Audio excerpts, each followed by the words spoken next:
Hi guys, it's Simply Amazing here. I'm going to show you how to get the Legacy player in the Alphabet Legacy trophy.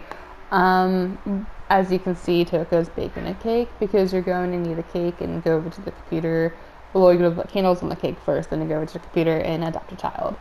You want to do that 26 times. I'm obviously not going to show you that many times due to the fact that it's unnecessary for me to show you, and it's so easy to do this unless if you are actually going to play legitly with 26 actual generations of Sims.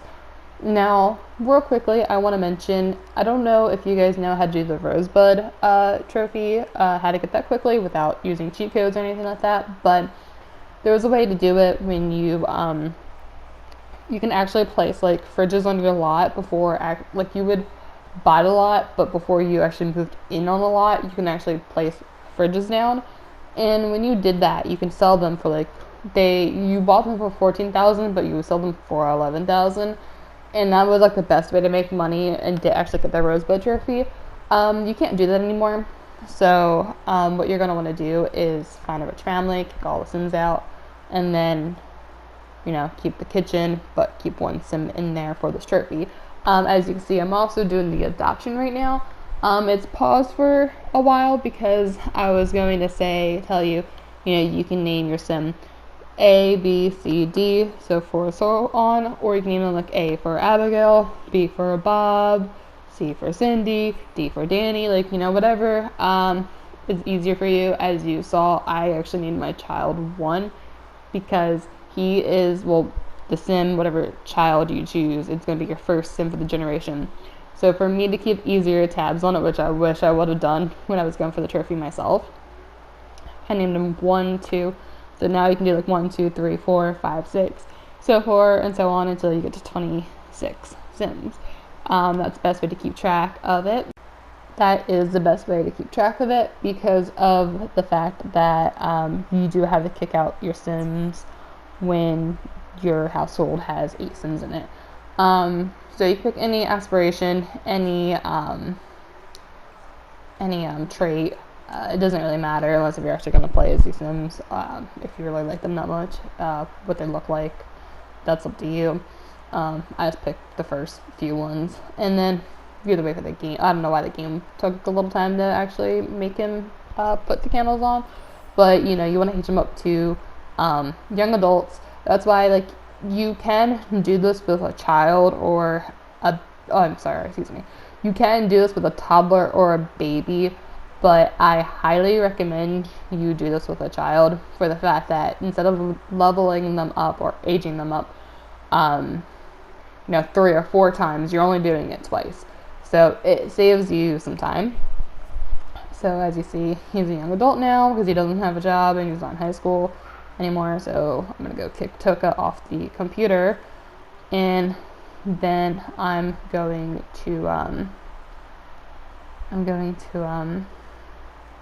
adopt a child, and that's why you do need 26 plus simoleons for this. But I'm only gonna show you this again one more time. I was going to show you 3 times, but it just didn't seem necessary to do.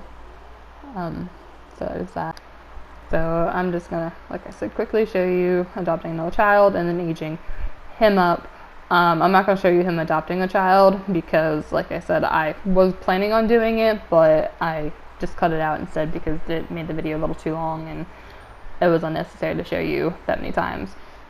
Because it's very easy, very simple to get, to achieve. It's a little time consuming, but trust me, this is the best way unless if you actually want to play for a legit 26 generation of families of Sims, which isn't a bad thing if you're a Simmer.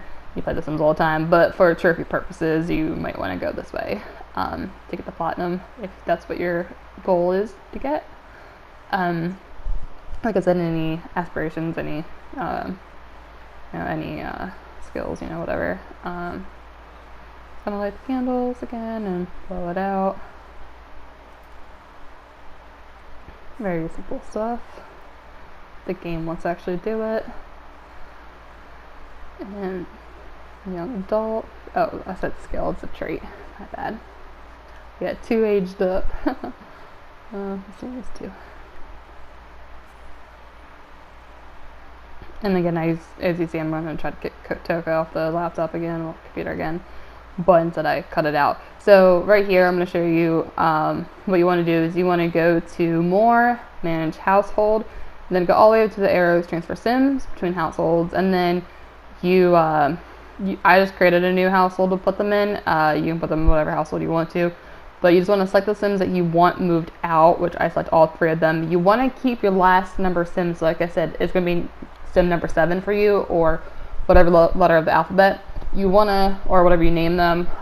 You just want to move them over. You'll still keep the money in your original household, so you want to go back to that, and then there you have it. I'm actually going to load up the game with the sim name number 3, just to show you that, you know, you can go back in there, have the money, and then, you know, the other Sims will still be in the house because they didn't actually leave, but they're actually there as guests. So Toka and 1 and 2 are still there as guests, but besides that, they're gonna leave. And you can do this again for another 7 more Sims, and then, you know, just keep on doing this process. Like I said, it is time consuming, but it is the best way to go for this trophy. So the loading screen should be loading any second now. A little ding, so it's like done. And see, there you go. As you see, I was trying to work on the triplets trophy. That's why I had all those perks, but I already got that as well. That trophy. But there you have it. This is how I did Generations, the best way to get the Generations trophies, and I hope this video has helped you. If you'd like to see me do another tutorial guide, please let me know in the comments or PM me. Thank you so much for watching, and I'll see you guys next time. Bye!